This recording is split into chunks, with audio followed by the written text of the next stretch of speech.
Hi friends, ఇప్పుడు present అయితే మనము నంద్యాల దగ్గర ఉన్నాం. మీకు అంతకుముందు చూపించాను కదా, బళ్ళారి, రాయచూరు, గద్వాల ఏరియా. ఇప్పుడు మళ్ళీ స్టార్ట్ చేసా. ప్రజెంట్ నంద్యాలలో ఉన్నాం. అన్న ఏ ఊరు అన్న ఇది? మిట్నాల. ఏం పేరన్నా మీ పేరు? మీ పేరన్నా? సాంబశివరావు. మీ ఊర్లో పోయిన సంవత్సరం ఎన్ని ఎకరాలు వేసారన్న మిరప? మా ఊళ్ళో పోయిన సంవత్సరం 800 చిల్లర ఉండేది. ఈ సంవత్సరం 170 చిల్లర. 170 ఎకరాలు.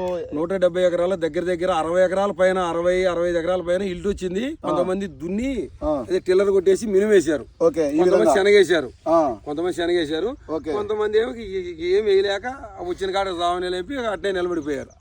ఉన్న కాడకు ఉండయి ఎడకన్నా రానియలే, ఏం చేయలేక అది జరిగింది ఇప్పుడు ప్రస్తుతానికి. ఇది ఈ సంవత్సరం ఎన్ని క్వింటాలు కావచ్చు? 170 ఎకరాలలో. ఈ 170 ఎకరాలు ఎంత వస్తాయి? ఎకరాకు వస్తే 7, 8, ఇంకా టాప్గా వస్తే 10.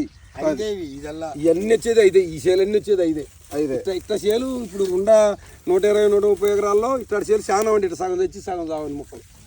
మందులు కూడా కొట్టలే పెడతారు. ఇక్కడ చూడండి, ఇల్టు బొబ్బర.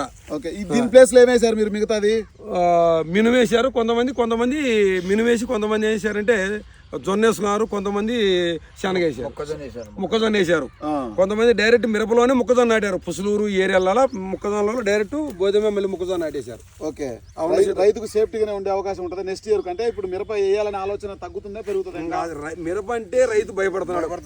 కాటన్ పత్తి కనుక ఎట్టబోయిందో అదే ప్రకారంగా ఇది కూడా పోయింది. ఎందుకంటే రావట్లే ఎవడు కూడా అయిపోయారు. ఉండకాడ పాదాల్లోగానే పోయారు. అప్పులు ఇచ్చే రైతుకి అప్పు ఇచ్చేవాడు లేడు. ఇప్పుడు దారుణంగా తయారైపోయింది. ఏ ఊరు అనేది చెప్పింది? మిట్నాల గ్రామం. నంద్యాల జిల్లా, నంద్యాల మండలం. నెక్స్ట్ ఇయర్ పెరిగిద్దా తగ్గిద్దా? ఏడు ఎవరు పెరిగి నువ్వు అది ఎంత రేటు వచ్చినా కానీ పెరిగేవాడు ఎవరు లేడు. 70 ఎకరాలు ఉండదు. 70 ఎకరాలు కలిసి మొత్తం శివరాంపురం కొట్టాలా. 1 ఎకరం మొక్కజొన్న వేస్తే జొన్న వేస్తే ఎంత మిగులుతుంది? జొన్న వేస్తే నీకు గవర్నమెంట్ రేటు 3700 ఉంది. 20 నుంచి 25 మిగులుతున్నాయి. మిగిలిన అదే బెస్ట్. దానికి టెన్షన్ ఉండదు, టెన్షన్ లేదు, సేఫ్టీ, ఆరోగ్యంగా ఉంటారు రైతు. ఇది చూడండి ఓవరాల్ గా బీపీలు, షుగరు. నంద్యాల దగ్గర మిట్నాల్లో పరిస్థితి ఈ విధంగా ఉంది. ఖచ్చితంగా తోటలు అయితే మాత్రం విపరీతంగా దెబ్బతిన్నాయి. 20 క్వింటాలు రావాల్సిన ఊర్లో కూడా దగ్గర 10 నుంచి 10 క్వింటాలు మాత్రమే వచ్చాయి. 20 నుంచి 25 క్వింటాలు ఓవరాల్ గా పండించేవాళ్ళు. ఇప్పుడు పరిస్థితి.